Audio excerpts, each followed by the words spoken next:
Emang apa? Lah kali aja gitu. Godaan.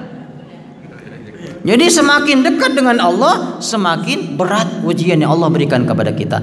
Lalu apa tujuannya Allah menguji kita? Termasuk corona umpama, kalau ini ujian.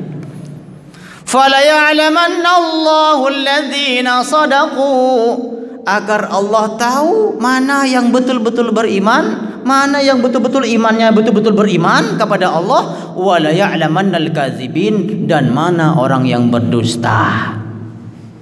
Jadi ketahuan tuh yang suuzon sama Allah, nuduh sini nuduh sono. Bukannya banyak istighfar, apalagi bulan Rajab ini banyak istighfar, kudunya mah anibu ila rabbikum wastaghfiru min dzunubikum wajtanibul ma'asi fi syahril haram. Harusnya hindari prasangka buruk, suuzon, kita hindari di bulan haram. Harusnya begitu. Dan mana orang yang berdusta. Yang kedua, bala bencana musibah itu Allah turunkan kepada orang yang lalai. Bentuknya adalah teguran. Bisa jadi ini corona sebagai teguran kepada orang yang lalai. Surah Al-A'raf ayat 179.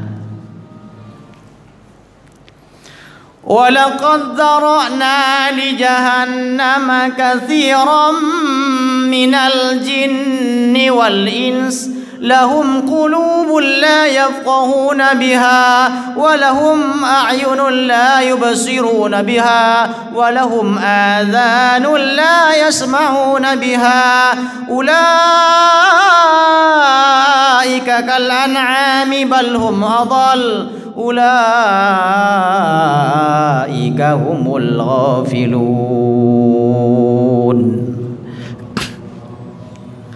Sungguh kami akan tempatkan di jahanam itu golongan jin dan manusia. Siapa mereka? Lahum qulubul la yafqahuna biha, punya hati tapi tidak bisa memahami tanda kebesaran Allah. Walahum a'yunun la yubsiruna biha, punya pandangan, punya mata tapi tidak bisa melihat tanda kekuasaan Allah. Contoh sederhana. Ini masjid tinggi banget. Gede banget. Kelihatan banget. Tapi belum tentu yang rumahnya pinggir masjid masuk ke dalamnya. Benar apa benar? Ya Pak ya. Belum tentu tetangga pada marah nggak ya?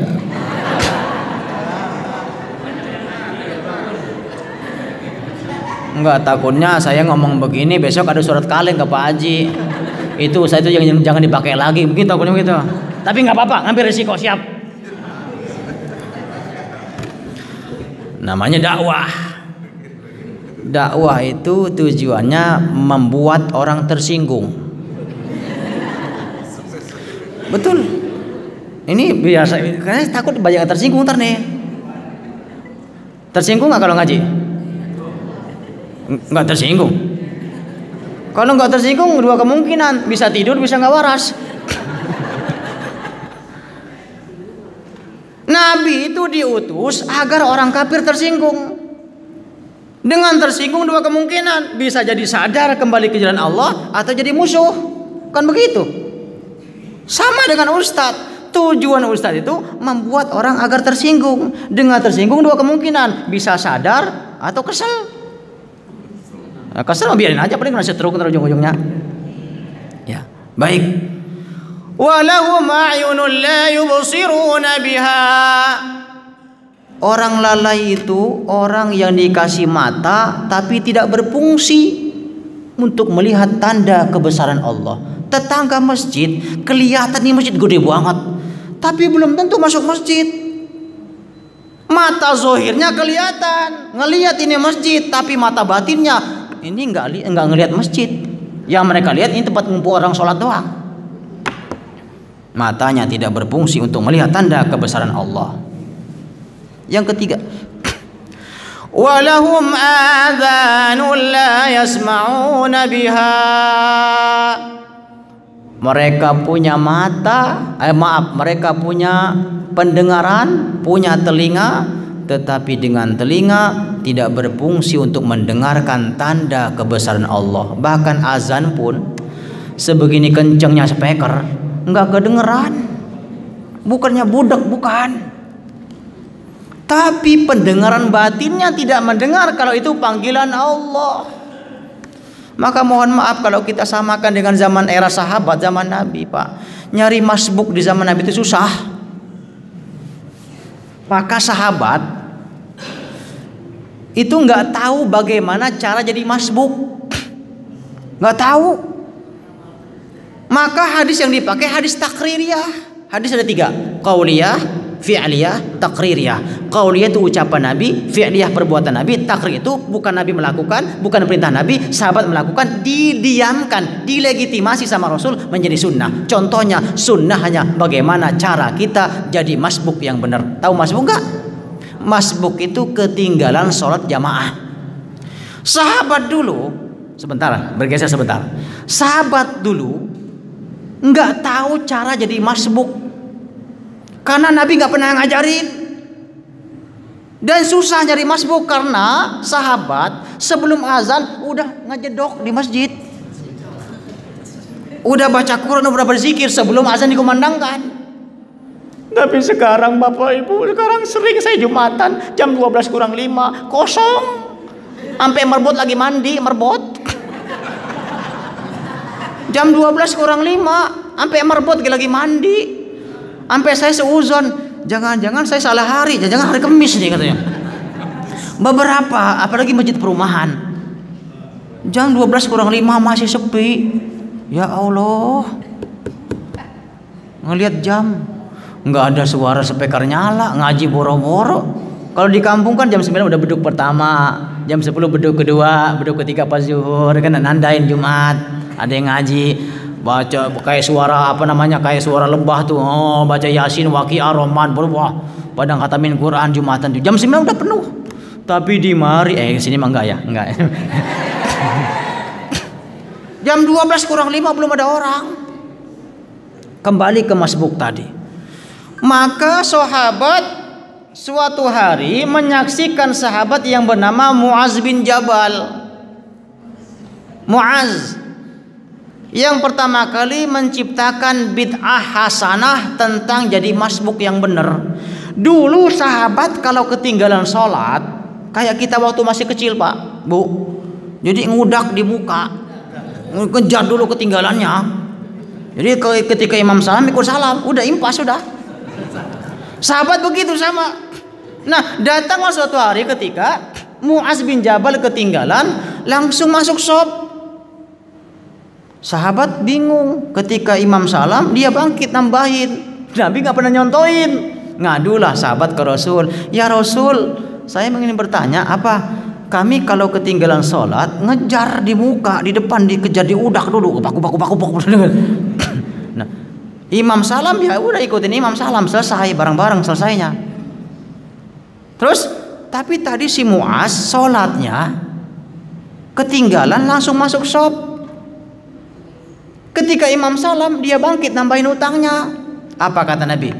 Sanna alaikum Muaz. Muaz telah mencontohkan sesuatu yang baik untuk kalian. Akhirnya itu menjadi sunnah buat kita bagaimana jadi masbuk. Maka jangan bilang kullu bid'atin dolah, itu semua bid'ah sesat, bahaya. Karena kalau Anda masbuk ketinggalan ikutin Muaz, itu bid'ah, itu produk bid'ah itu. Contoh lagi, bahayanya kalau mengatakan semua bid'ah itu sesat. Contoh Bilal bin Rabah, tukang azan zaman Nabi. Sholat sunnah wudu 2 rakaat. Jadi setelah wudu sholat 2 rakaat. Nabi pernah bertanya sampai heran-heran, ya Muaz, amalia apa yang kau lakukan kok aku mendengar terompahmu di surga? Orangnya masih hidup, sendalnya masuk surga duluan. Kalau kita kan Jumatan, orangnya masih di dalam, sendalnya ngilang, nggak tahu masuk surga neraka atau sendal.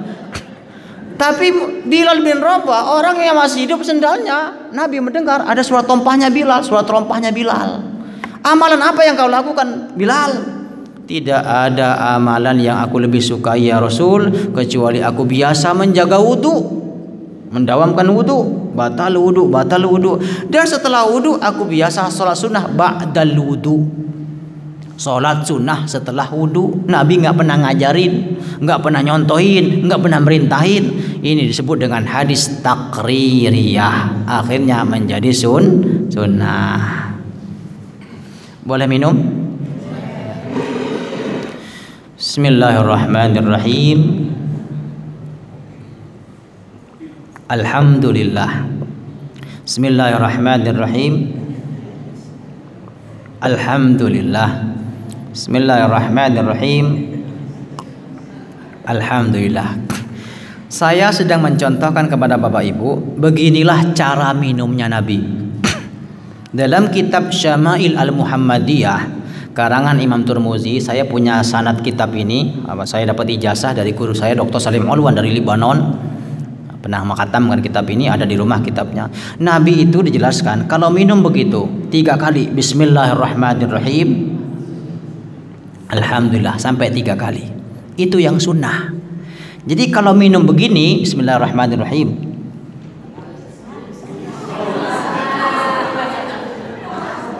ini salah. Ini nggak sunnah minumnya. Nggak sunnah. Nyontoin. Ini sunnahnya itu 3 kali. Apalagi pakai sedotan. Nabi nggak pernah minum pakai sedotan. Awas loh.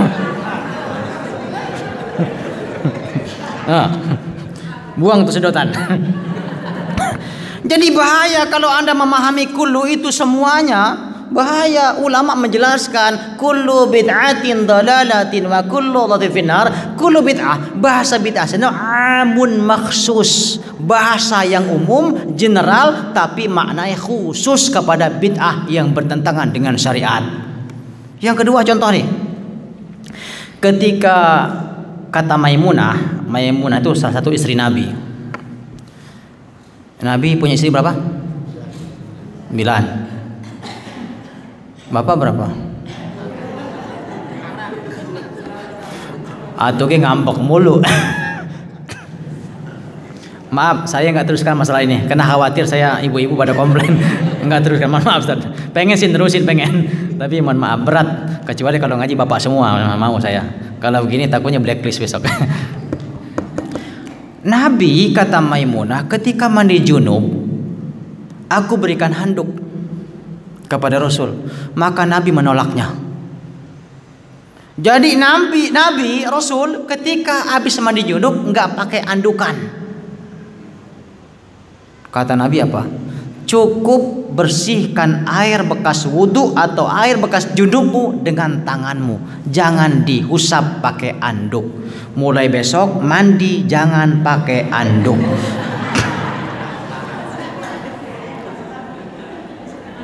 Itu sunnahnya sunnah fi'liyah. Nabi mencontohkan. Kenapa? Ada jawabannya, ada alasannya. Selama air bekas junub, air bekas wudu itu berjatuhan, maka gugurlah dosa-dosa anggota wudu atau anggota junub kita.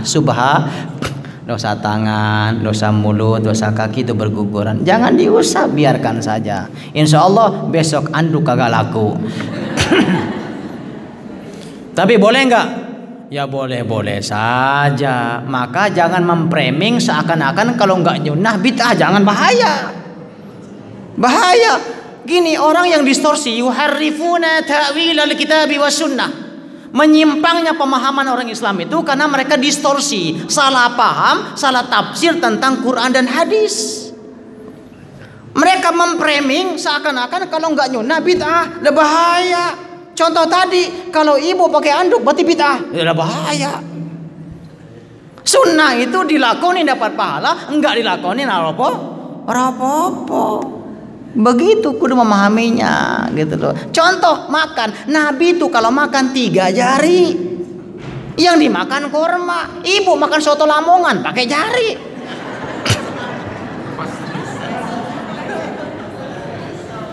Bisa nggak? Boleh nggak pakai sendok? Lah iya boleh. Jangan memahami kullu bid'atin dhalalatin. Setiap yang bid'ah itu sesat, bahaya. Makan sendok neraka sampean. Dah kembali lagi ya ke yang tadi. Yang ketiga, bala bencana itu Allah turunkan kepada orang yang membangkang kepada Allah. Yang ketiga tadi belum ya? Walahum azanul la yasma'una biha. Mereka punya telinga tapi nggak kedengaran. Ini speaker udah kenceng banget. Tapi belum tentu yang dengar azan ke masjid. Bukannya budak, bukan. Tapi mereka tidak mendengar kalau itu panggilan Allah. Muazzinnya udah bagus. Pak Haji, mohon maaf, ini muazzinnya bagus nggak suaranya? Pilih yang bagus, jangan aki-aki suruh azan. Allahu Akbar, Allahu Akbar. Orang pengen berangkat balik lagi itu ke masjid. Nabi saja milih-milih Pak. Jadi sunnah muazin tuh yang muda, yang suaranya bagus, yang melengking, yang panjang. Hayya 'alas shalah.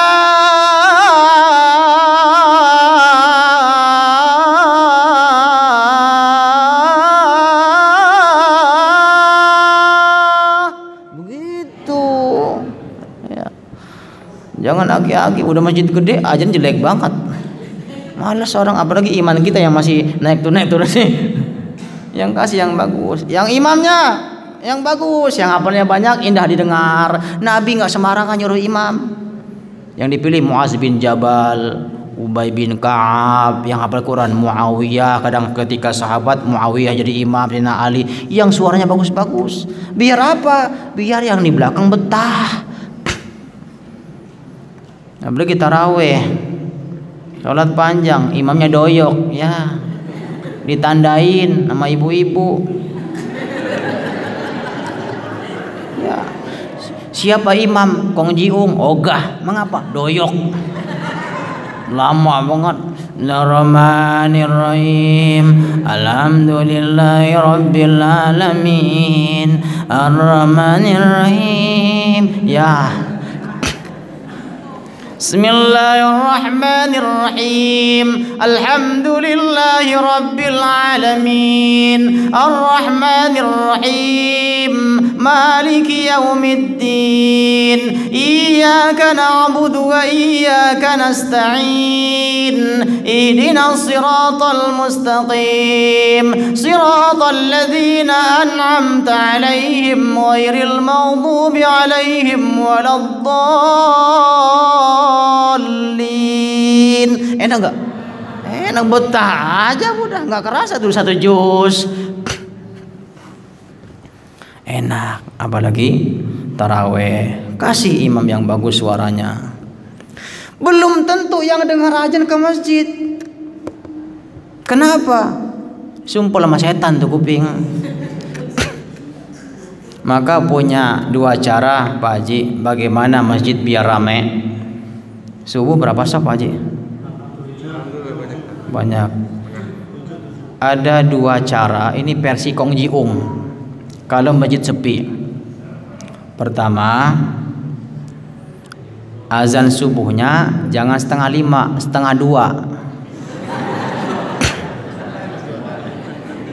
Pasti rame yang demo.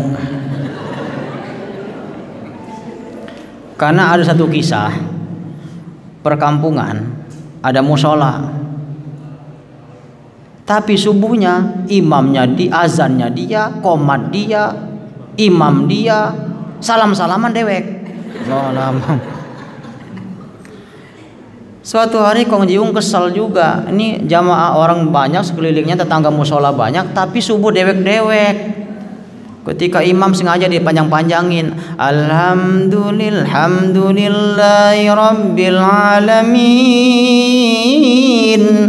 Ar-Rahmanir-Rahim, dipanjang-panjangin sambil nunggu makmum.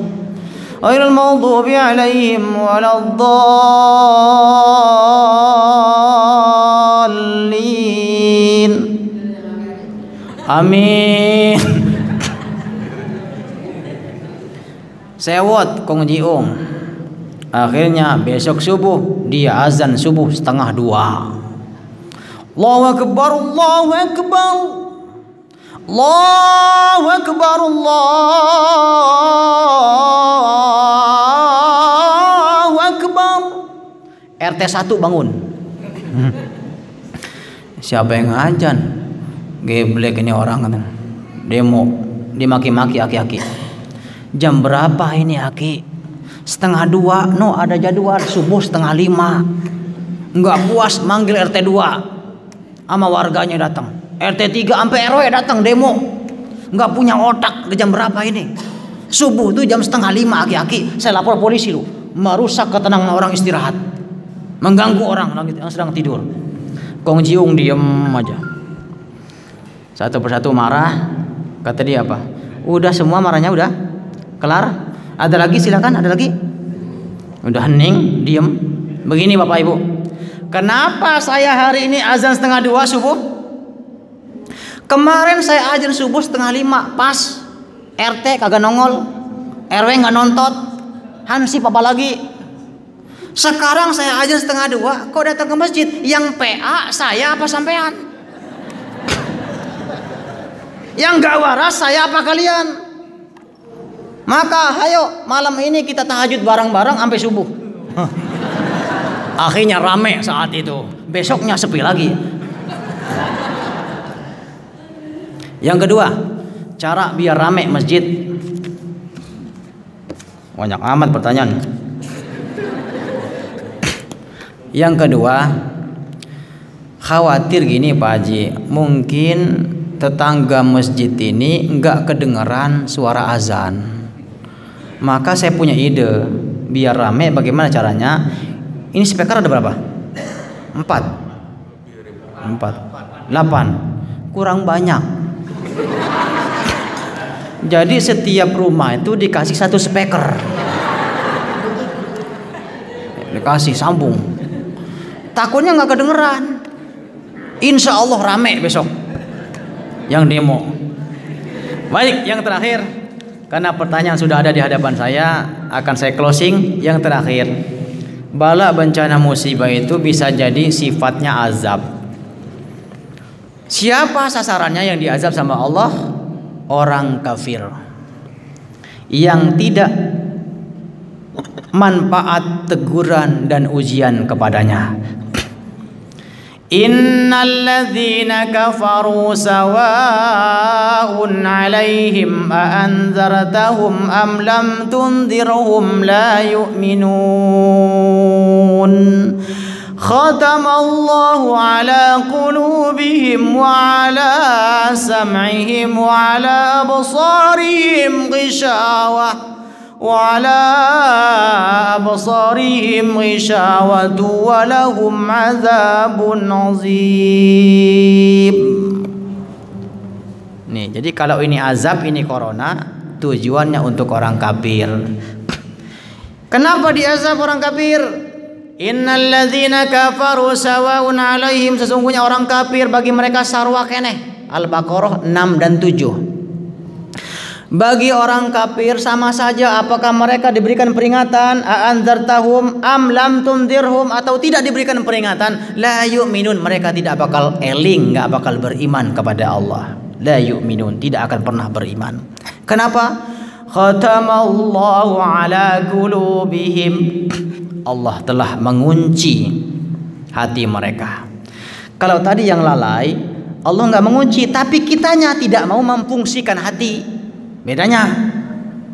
Wa 'ala sam'ihim, Allah juga telah mengunci pendengaran mereka. Biar kata azannya 7 kali sehari semalam nggak dengar, karena Allah telah mengunci pendengaran mereka. Maka bahaya, jangan dibiarkan hati, telinga, mata lalai. Takutnya Allah kunci. Kalau sudah dikunci, may yahdillahu fala mudhillalah wa may yudlilhu falaha dialah. Udah susah. Wa 'ala absarihim ghishawatun, dan Allah telah mengunci pandangan mereka. Ghisyawah, telah tertutup, isdad, terkunci rapat, kloset, tutup. Walahum azabun azim, bagi mereka azab yang sangat dahsyat. Tapi mohon maaf, Jangan buru-buru memvonis ini corona sebagai azab. Kenapa?